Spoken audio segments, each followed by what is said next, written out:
નમસ્કાર, આપ જોઈ રહ્યા છો નેશન પ્લસ ન્યૂઝ. હું છું આપની સાથે હેતલ ભગત.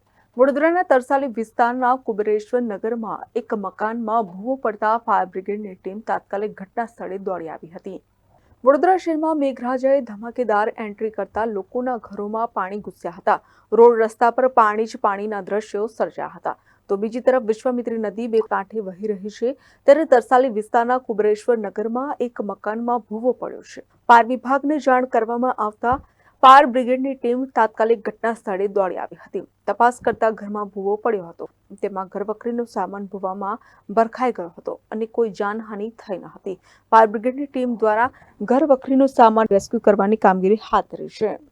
અમને કંટ્રોલ રૂમથી કોલ મળેલો કે કુબેરેશ્વર નગર જે તરસાલી કુબેરનગર બંસલ મોલની બાજુમાં તરસાલી ત્યાં એક મકાનમાં ભૂવો પડ્યો છે. એટલે ઘટના સ્થળે તાત્કાલિક જેડીસી ફાયર સ્ટેશનની ટીમ દોડી આવી અને જોતા જ ખ્યાલ આવ્યો કે જે રૂમ છે એમાં એક મોટો ભૂવો પડેલો છે. એટલે અત્યારે જાનહાનિ કોઈને કાંઈ જાનહાનિ નથી થઈ અને હાલ અત્યારે ચાલુ છે. Bureau report, nation plus news, Vadodara. સમાચારોના સતત અપડેટ મેળવવા માટે અમારી નેશન પ્લસ ન્યૂઝની યુટ્યુબ ચેનલને સબસ્ક્રાઇબ કરો, બેલ આઇકન દબાવો અને જોડાયેલા રહો ફેસબુક, ઇન્સ્ટાગ્રામ અને ટ્વિટર પર.